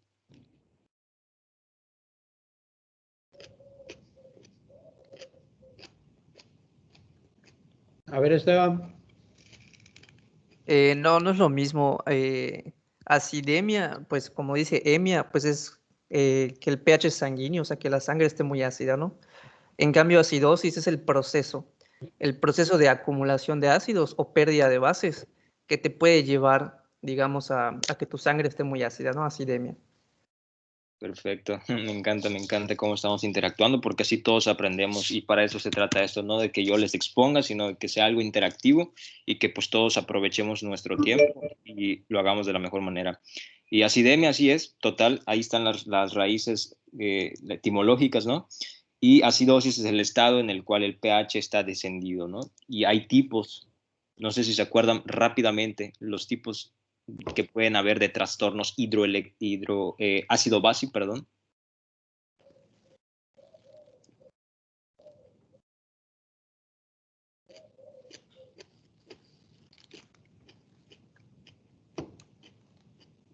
Ahora sí, chicos, ¿era metabólico o es respiratorio? No hay más.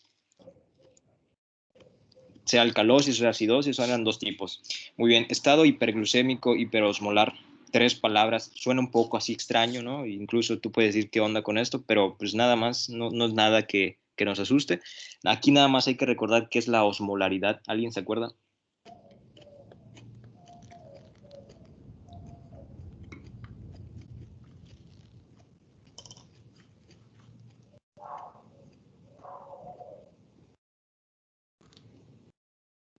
Siempre habían complicaciones a la hora de entenderlo, ¿verdad? Incluso a mí a veces se me complica, pero es muy fácil nada más si lo entendemos como la concentración de partículas que se encuentran en un litro de una solución. En este caso, pues vamos a decir que sería nuestra sangre, o más que nada el plasma, ¿no? Y pues vamos a continuar una vez ya visto estos conceptos y esas definiciones que vamos a tocar mucho. Vamos a continuar, ¿ok? Con cetoacidosis diabética vamos a empezar. Las epidemiologías, los criterios diagnósticos y el tratamiento, al final vamos a ver de los dos. Por el momento, con cetoacidosis es el resultado de la deficiencia de insulina con un aumento relativo o absoluto de glucagón o glucagón. La mayor incidencia es en pacientes con diabetes mellitus tipo 1, aunque no es necesariamente patognomónico que sea de este tipo de pacientes, ¿cierto? Se puede dar en pacientes con diabetes tipo 2 también, aunque la incidencia es menor.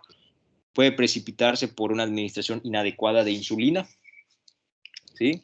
Infecciones, que esta es la más frecuente, ¿sí? Una neumonía, puede ser enfermedades respiratorias, gastrointestinales, de vías urinarias, ¿ok? Infartos, cirugía, traumatismo, drogas o embarazo, o cualquier estado que genere estrés, puse aquí, y o mayor tasa metabólica. Y esto se explica porque realmente cualquier cosa que aumente la tasa metabólica va a generar que se consuma o que se necesite más glucosa. Y como ya explicamos que aquí hay un trastorno en el cual hay una ausencia relativa, o en este caso absoluta, de insulina, pues va a generar los ácidos que vamos a explicar más adelante en la fisiopatología. Su mortalidad es de 2 al 5%, 20 o 30% de los pacientes que debutan con esta crisis hiperglucémica. Es decir, no sabían que tenían diabetes y pues vienen, incluso el 8% de los pacientes o el 10% de los pacientes, hasta el 20% son que llegan a urgencias, ¿no? Son por este tipo de padecimientos, de este tipo de complicación aguda, que es la cetoacidosis, es la primera. Las complicaciones agudas de diabetes representan casi el 30% de las hospitalizaciones en la sala de urgencias y de ellos hasta el 10% la mortalidad en dicho servicio.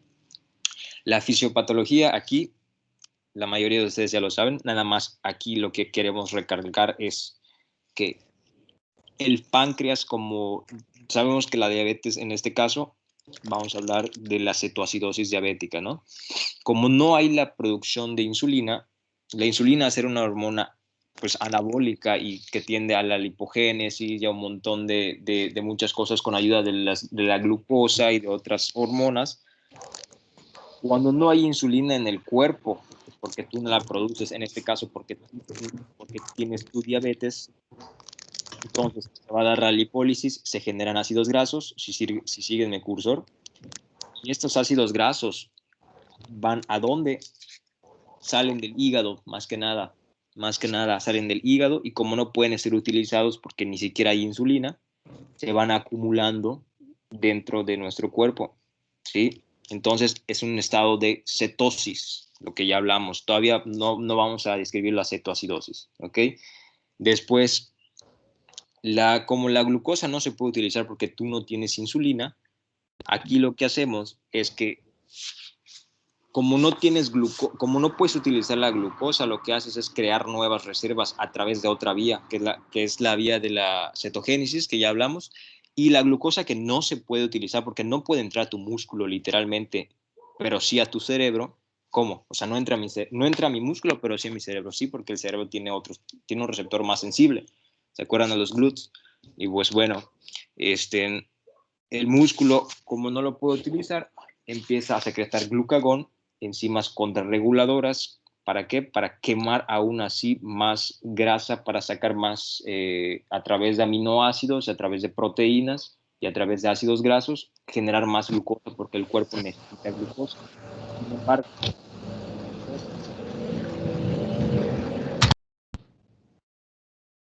creo que alguien tiene su micrófono prendido. Bueno, no se puede utilizar aún así y esto genera hiperglucemia, no se puede utilizar. Y como se satura la producción de glucosa, yo tengo que desviar a generar ácidos grasos. Entonces se generan cuerpos cetónicos. Ahí está la cetonemia, ¿sí? Ya tenemos hiperglucemia, ya tenemos cetonemia, ¿ok? Y entonces, esta hiperglucemia lo que crea en el cuerpo, pues ya hablamos de la osmolaridad, y la glucosa es una de las partículas muy pesadas y genera o atrapa agua, por así decirlo, incrementa nuestra osmolaridad sanguínea. Una osmolaridad sanguínea no es compatible con la vida más allá de los 380, 400 o incluso un poquito menos, porque las células no pueden funcionar bajo ambientes muy hostiles, ya sea en cuestión de osmolaridad ni de acidez, porque las proteínas no pueden ser estructuradas en sus formas primarias, secundarias, terciarias, se deformarían, por así decirlo. Entonces, los ácidos, que son las de las cetonas, se están acumulando en nuestro cuerpo. Aparte, la hiperglucemia, que está generando un ambiente muy hipertónico, las células se podrían estallar literalmente.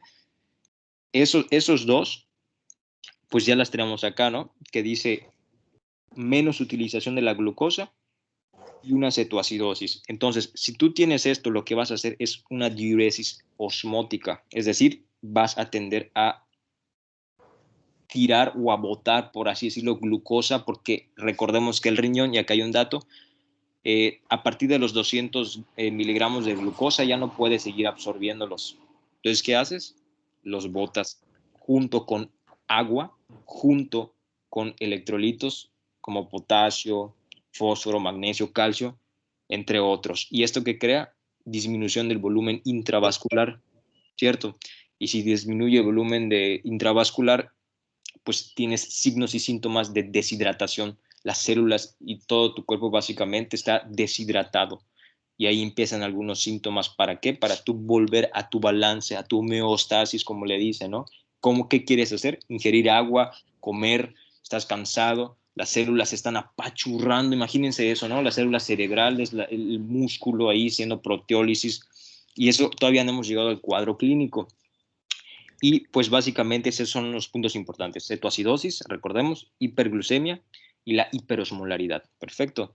Esta patología, esta fisiopatología es casi similar a la de estado hiperosmótico, hiperosmolar, solamente que en este último pues no va a haber tanto una deficiencia absoluta de la insulina, porque recordamos que los pacientes con diabetes tipo mellitus 2 sí generan un poquito de insulina, y nada más en ellos no se va a ver tanto la acidosis, sino más bien la marcada hiperosmolaridad.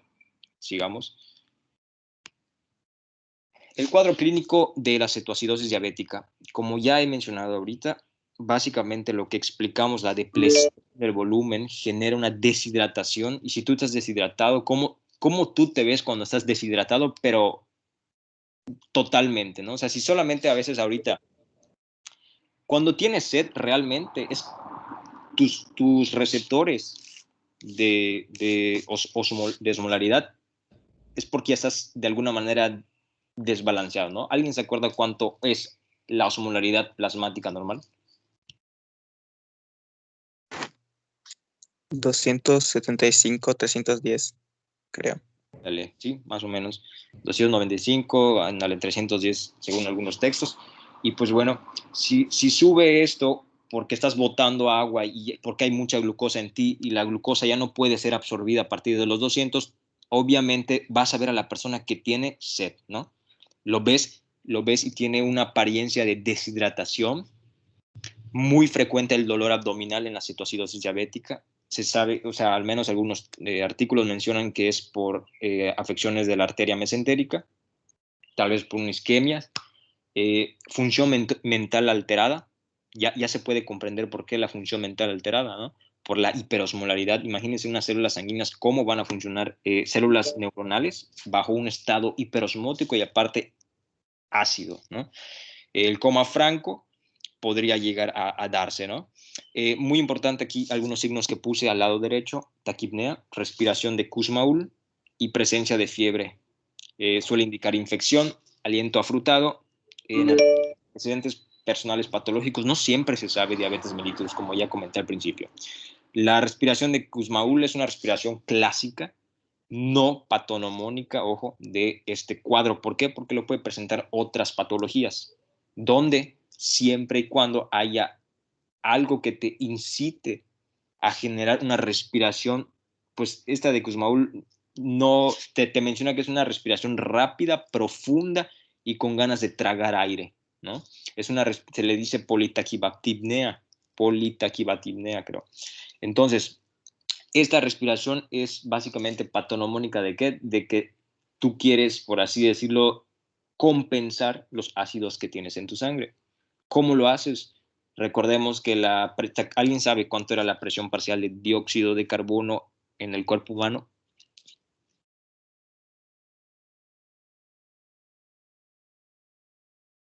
$35.45. Excelente, ahí está. Entonces, recordemos, si yo tengo una alteración metabólica, mi sistema compensador, ¿qué va a hacer? El pulmón. Si yo tengo una trastorno ácido-base en el pulmón, el componente compensador va a ser el riñón. Entonces, la respiración de Kussmaul se explica por eso, ya lo es muy claro esto. Los ácidos incrementan y más que nada van al bulbo raquídeo, y ahí en el centro de la respiración los ácidos hacen que tú, al percatarlos, al sensarlos, tú trates de compensar el bicarbonato que ya bajó, por así decirlo, debido a ¿qué? A los ácidos. ¿Cuáles? Los que ya mencionamos, los tres, en especial el beta hidroxibutarato. Entonces, lo que haces es, como la PCO2 mantiene igual en la sangre un estado ácido, tú lo que haces es aumentarlo, por así decirlo. Entonces, a mayor expiración, tú vas sacando, por así decirlo, compensando a través de respirar profundamente y tragar aire. Entonces disminuyes la presión parcial de dióxido de carbono. Entonces esto lo que hace es porque básicamente por los ácidos es una compensación. ¿Okay? El aliento afrutado es por la acetona, que ya lo hablamos. Como es volátil, se puede lo puedes percibir con tu bulbo olfatorio a través de ¿qué? Del aliento del paciente. No se puede ver, no se toca, solamente es un ácido volátil. La mayoría de estas personas, pues obviamente acuden en menos de 24 horas, menos de un día a la sala de urgencias, después de empezar la clínica. El diagnóstico y lo que podemos esperar básicamente en laboratorios es una glucemia, ese es el diagnóstico, mayor o igual a 250 miligramos sobre decilitro, presencia de cetonas en sangre, mayor o igual a 3 milimoles. La cetonemia ahora se tiene que hacer, ¿no? Ese es no sé decirlo el gold estándar, pero es el estándar, que es con una tira reactiva a hidroxibutarato. Según, no sé, yo nunca lo he hecho porque no he tenido el privilegio de hacerlo, pero casi no se hace. Escuché aparte del el video del doctor Ortiz, sino que a veces hace lo de la tira reactiva con nitropusiato en orina, pero hay que tener cuidado porque pues esto no identifica el beta hidroxibuterato y este es el que realmente causa, por así decirlo, toda la clínica, ¿no? Entonces, si yo tengo en sangre 2.9, ¿sería entonces que se cumple este criterio? ¿Alguien sabe? Nada más que me diga sí o no.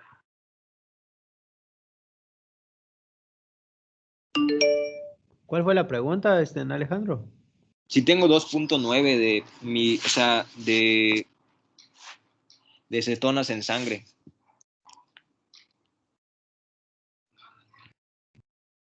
¿Cumpliría con el criterio B?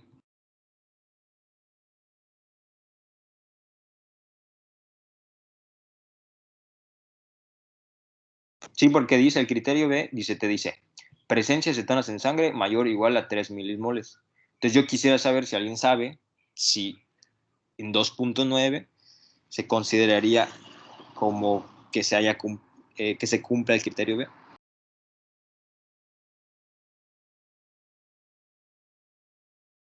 Y si no, pues, ¿cuánto sería lo normal que yo debería de tener?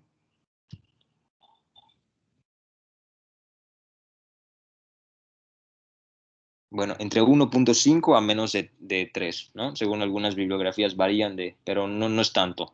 Sin embargo, te dice aquí mayor o igual a 3, si se detecta en tira reactiva, ojo, no en orina, porque en orina es otra cosa, que si bien lo puedes orinar, porque sí, se desecha y lo puedes medir en una tira de nitropusiato, no es el estándar. Y un tercer punto a considerar es que hay acidosis metabólica.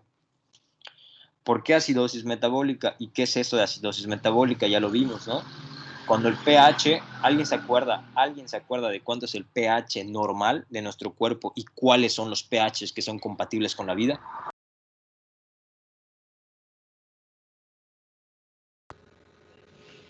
Pues el rango del pH era de 7.35 hasta 7.45 y los que pueden estar hasta se puede mantener la vida. Este es 7.50 el rango máximo y 7.3 el rango mínimo.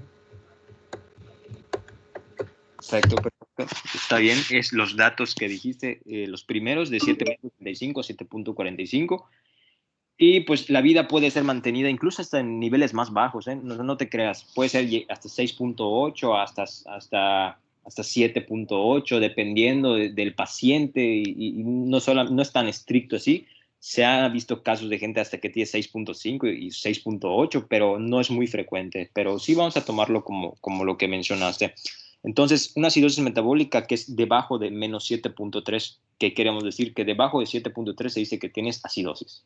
¿Cómo sé que es metabólica o respiratoria? Ok, eso ya lo vimos lo tienes que ver en otro curso. Sin embargo, para fines prácticos aquí, tenemos que tomar en cuenta el bicarbonato, ¿no? Que el valor de bicarbonato, ¿alguien se acuerda cuánto era?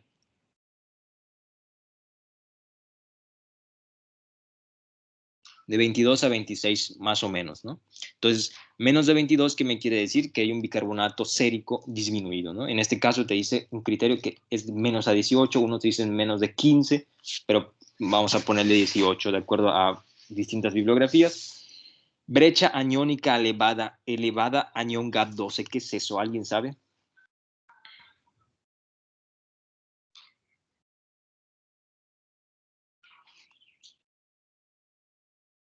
La brecha aniónica elevada es un tipo de explicación que se le da solamente a las acidosis metabólicas. No o sea, no se le puede dar, por así decirlo, a las alcalosis, ¿no? O a las respiratorias, sino que solamente ocurre en este tipo de acidosis. ¿Por qué? Porque lo que le dicen brecha aniónica es nada más un gap, y un gap es una falta, un espacio. Gap es en inglés espacio, y ese espacio, ¿qué es? Bueno, es como un cuadrito, ¿no? Y en ese cuadrito tú tienes un cuadrito X es igual a un cuadrito X. Entonces, es la misma cantidad. Sin embargo, del otro lado, si hay un espacio que falta, se le dice que hay un gap, hay un espacio restante. Y ese espacio restante son aniones o son, aniones que no están cuantificados. No sé si se acuerdan, pero los que sí están cuantificados era el cloro, por ejemplo, el bicarbonato. Si no se afectan alguno de estos, si se desvía la brecha aniónica, o si se eleva, o si se desequilibra, todos son sinónimos. Quiere decir que es una acidosis metabólica con brecha aniónica elevada, desequilibrada, ¿sí? O positiva, o dependiendo del texto en el que se lea. Ahora, ¿por qué se eleva? Pues bueno, porque el anión agregado es no cuantificado dentro de los que tenemos como el cloro y el bicarbonato. Entonces, ¿cuál es? Tú dices, ¿no? ¿Por qué? O sea, ¿por qué se está, por así decirlo, elevando? Ok, porque no sé si recuerdas, pero el anión del que estamos hablando, en parte son las cetonas. Las cetonas teníamos al principio explicado que aumentan la acidez en la sangre. Y si tú estas, por así decirlo, estos aniones se suman, son, por así decirlo, agregados. Entonces la brecha se hace para arriba, se desequilibra, por así decirlo, y un anión gap normal es de 8 a 12 o menos de 12. Entonces si tú tienes un anión gap mayor de 12, ahí está diciéndote algo, que es un criterio de hecho para el CAT, el cual no tiene el estado hiperosmótico, hiperosmolar. Entonces, un anión de 12, mayor a 12, 13, 15, ya obviamente estamos hablando ahí de mayores peligros y, o sea, mortalidad, ¿no? Entonces, recordemos que el anión gap no es patonomónico, claro que no, de la cetoacidosis diabética, te lo pueden dar otros ácidos, te lo pueden dar otros aniones. ¿Cuáles aniones? Un anión como cuál, como por ejemplo el ácido acetilsalicílico, una intoxicación con aspirina te lo puede dar. Te lo puede dar el ácido urémico, ¿no? Una uremia. Te lo puede dar, digamos que el ácido etilenglicol. Una persona se intoxica con tinta de impresora. Te lo puede dar el ácido etílico, ¿no? Intoxicación con alcohol. Ahí estamos viendo acidosis, sí, metabólica, anión gap elevado. En este caso es elevado porque todo el contexto, chicos, el contexto. Estamos hablando aquí de cetonas. Osmolaridad efectiva menor de 320. En este caso lo puse, no es un criterio, pero lo que queremos aquí, lo que quiero decir con esto es que rara vez en la cetoacidosis diabética la osmolaridad sobrepasa los 320. Está menor a 320. Ahora, la epidemiología y etiología de la EEH. Doctor, son las, a ver, me parece que son las 2 de la tarde y no sé si tenemos clase ahorita con oncología. Entonces no sé si quiere que lo dejemos para otro día o si continúo. Usted me dice. Claro, sí, vamos a dejarlo porque, bueno, no sé si tienen clase, me imagino que sí, y si no, tengo que dar clase de cuarto año. Entonces, sí, vamos a tener que parar por aquí y ya mañana que termines te digo mis observaciones. Vas muy bien por el momento, muy bien. Dale, Entonces voy a dejar de grabar y que tengan una bonita tarde. Me dio mucho Igualmente. gusto